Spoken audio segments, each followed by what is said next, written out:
I appreciate it. Mr. Brooks, welcome to the Rules Committee. We're delighted that you're here. Some anticipation of your arrival, and I appreciate you being here. Thank you, Mr. Chairman. Regrettably, the National Defense Authorization Act, as amended, undermines border security.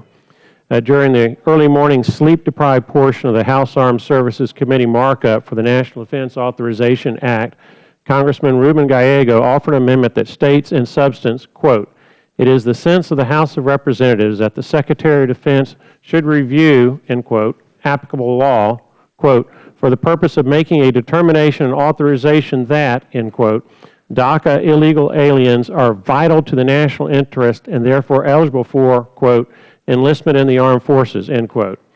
In a May 12, 2015 news release, Congressman Gallego states his amendment, quote, "encourages the Secretary of Defense to allow," end quote, "DACA illegal aliens," quote, "to serve in our armed forces," end quote. Over the strong objection of House Chairman Mac Thornberry, Gallego's amendment passed the Armed Services Committee on a 33-30 vote. I offer an amendment that strikes Gallego's amendment from the NDAA. As you ponder how to vote, I hope you will consider the following factors. First, Americans serving in our military are already being hammered with layoffs and reduction in forces. Gallego's amendment makes matters worse for Americans who wish to serve in our military. From 2010 to 2014, 92,498 American citizens and lawful immigrants either were laid off from military service or their military service positions were riffed. In 2015, the Department of Defense estimates it will eliminate another 27,807 uniformed personnel positions. By the end of 2019, over the next 4 years, the Department of Defense estimates it will eliminate another 37,680 uniformed personnel positions. In total, then, between 2010 and 2019, the Department of Defense states it either has or will eliminate 157,985 uniformed personnel positions, thereby costing American citizens and lawful immigrants a total of 157,985 lost military service opportunities. What is the result? American men and women serving in uniform and in combat in Afghanistan and elsewhere have literally been handed pink slips while they are fighting for their country. Second, there is no labor shortage that justifies supplanting Americans and lawful immigrants with illegal aliens in order to meet military recruitment and retention requirements. Hence, there are no military recruitment or retention needs that justify hiring illegal aliens rather than American citizens or lawful immigrants. For example, in 2014, every branch of the military met their recruiting and retention goals and requirements by hiring Americans or lawful immigrants. Third and finally, I would submit that we are in Congress to represent and promote the interest of American citizens. Congressman Gallego's amendment does not, in any way, shape, or form, represent or promote the interest of American citizens.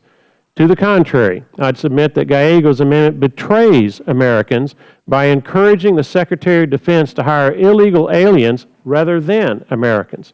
So that I'm clear on this point, each military service job claimed by an illegal alien pursuant to Gallego's amendment is a job lost to American citizens or lawful immigrants. In this time of downsizing America's military, there are a limited number of enlistment opportunities for American citizens. Each time an illegal alien is hired, an American or lawful immigrant loses. The ratio is 1-to-1, period. That is the math.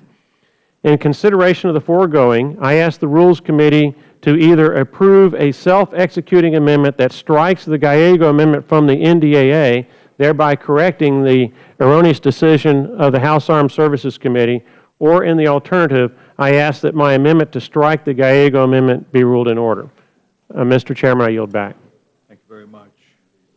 Mr. Bratt, we're delighted that you're here before us. Your presence to this committee is important, and we're delighted that you're here. Gentleman's recognized. Thank you, Mr. Chairman, Ranking Member. I just want to second what my colleague just put forward in terms of asking for an amendment, and I think everyone here in the order of timeliness should just kind of recognize this issue, the immigration issue, doesn't really belong in this bill. And so, in the first place, that's in the second place, the only other time I've spoken before this committee was at the end of last year when the Cromnibus came up and we were debating the constitutionality of President Obama's executive amnesty. And so this issue keeps rearing its head in the strangest ways without going through regular order, without being debated on the floor, and that's our job, right? If the American people want this kind of policy, let's put it out for a vote in front of the American people and let them weigh in on it. And I think one of the reasons it finds its way into the midnight sessions is because some folks know it can't pass the test. Congressman just was very eloquent on the job implications, the military implications. I've heard no one make the strong case that this is good for the military. And so I don't think it belongs in here. I hope that the Rules Committee can deal with it internally without having to go to the floor tomorrow. I think that's the best way to recognize it doesn't belong in this bill, and we've been sharing that logic during this entire session. So thank you for letting me add a few words. Mr. Pratt, thank you very much. The opportunity for us to debate difficult issues happens at the Rules Committee daily. And we deal with things sometimes that are very common and germane and make a lot of sense. I happen to believe that this issue must be debated, and there is a regular and strenuous agreement by members of this committee, including the gentleman from Colorado who I have looked at him straight in the eye and said, we need to debate and have this issue brought to us. I've spoken a number of times to the gentleman from Virginia, the chairman of the committee, Judiciary Committee, Mr. Goodlatte. Mr. Goodlatte has assured me, and I've worked with Mr. Goodlatte, as Mr. Brad is aware, that I've spoken with him a number of times about moving forward an opportunity to address this. I concur with you.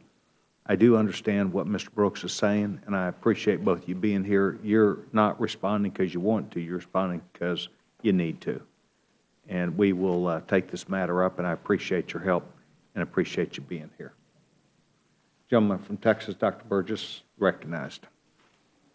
Thank you, Mr. Chairman, and I also want to thank Mr. Brooks, Mr. Bratt, for being here. And Mr. Bratt, you're new, but I think you said it better than any of us could. There is nothing about the Gallego Amendment that helps the military, and that is what we are about today, Mr. Chairman. This is a bill about the military. It's military pay and benefits.